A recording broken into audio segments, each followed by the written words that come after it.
नमस्कार प्रेक्षकांनो, इन्स्पेक्टर मंजू या मालिकेच्या आजच्या भागामध्ये आपल्याला खूप छान ट्विस्ट आता पाहायला मिळतोय। तर मित्रांनो, इकडे आपण पाहतोय आत्याबाई जेव्हा तिकडे येते, सत्या आणि मंजूचा रोमॅन्टिक सीन अक्षरशः तिकडे चालू असतो। ते दोघे जण खूप जवळ आलेले असतात आणि आत्याबाई आता नेमकंच तिकडे येते आणि बलमा सत्याला लगेच फोन करतो आणि म्हणतो, सत्या काय चालले तुला माहिती आहे का? अरे ती आत्याबाई इकडे आलेली आहे। तर आता सत्या मात्र घाबरतो, कसं काय? ती आत्याबाई इकडे कशी काय आली? आता तिला काही बोलू नको। बलमा म्हणतो, अरे खरंच आली आहे, तुम्ही लवकर लपून बसा कुठेतरी, तिला तुम्ही दिसले नाही पाहिजे। आता मात्र सत्या लगेच फोन ठेवतो आणि तुला मी नंतर सांगतोय की ती आत्याबाई इकडे कशी आली, असं आता बलमा बोलत असतो। इकडे फोन बंद होतो। मित्रांनो, आपण पाहतोय सत्या मंजू आता दोघेजण जे टेबल वगैरे असतात त्याच्या खाली पलीकडे जाऊन लपून बसतात आणि आता इकडे लगेच जी आत्याबाई आहे ती मात्र येते। इकडे तिकडे सगळीकडे आता ती काकांना शोधत असते, पण तिला कोणीच दिसत नाही। ती म्हणते, गेले कुठे हे मॅनेजर? ओ मॅनेजर, कोणी आहे की नाही इकडे? कुठे आहात तुम्ही? आता मात्र खूप मोठ्याने ती आत्याबाई अशी काय ओरडते आणि लगेच ती बोलते, अहो सगळे कुठे गेले? सगळे कोणी दिसत नाही आहे। सगळ्याला ती शोधते आणि म्हणते, झाडाच्या पाठीमागे लपून राहिलात, या ना इकडे माझ्यासमोर। एवढं डेकोरेशन माझ्यासाठी केलं ना, मग का लपून बसलात तुम्ही? आता ती असं म्हणते आणि लगेच सत्या मंजू आता तिकडे लपलेले असतात। मंजू म्हणते, ओ मॅनेजर जा तुम्ही, आता बोलावलंय तुम्हाला तुमच्या आत्याबाईने। सत्या म्हणतो, वाघमारे गप्प बसा तुम्ही, अहो ती तुमच्यामुळे इकडे आली आहे, तुमच्याचमुळे सगळा पचका झालेला आहे। तर आता मंजू म्हणते, माझ्यामुळे का? मी काय केले? मी थोडी बोलावले तिला इकडे, मी कशाला बोलावू तिला इकडे?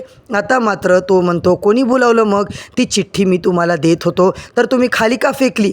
ती चिठ्ठी जाऊन त्या आत्याबाईच्या अंगावर पडली ना, म्हणूनच हा सगळा गोंधळ झालो। वाघमारे, तुम्हाला कळतंय की नाही, त्या चिठ्ठीमुळेच हे सगळं रामायण झालेलं आहे। आत्याबाई ती चिठ्ठी वाचूनच इकडे आलेली आहे। लगेच मंजू म्हणते, आता काय करायचं सत्या? सॉरी माझ्याकडून खूप मोठी चूक झाली आहे, एवढ्या वेळेस आता मला माफ कर। आणि आता इकडे सत्या परत म्हाताऱ्याच्या लुकमध्ये येतो। तर आत्याबाईला त्याला आता सरप्राईजच देतो। तेव्हा आता तिच्यासोबत नाचायला काय लागतो, बोलायला काय लागतो, परत मंजूकडे येतो। मंजूसोबतही नाचतो वगैरे, त्यांचं असं चालू असतं। आता मात्र सत्या मंजू डान्स करताना मस्त एन्जॉय करत असतात।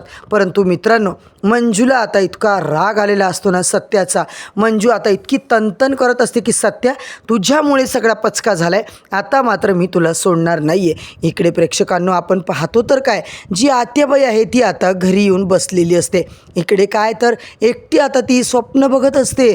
तिला आता जो आर्यन आहे तो आर्यन येऊन भेटतो। काय चाललंय आत्याबाई तुमचं? काय हसता एकट्यामध्ये? प्रेमाभिमात पडलात की काय कुणाच्या?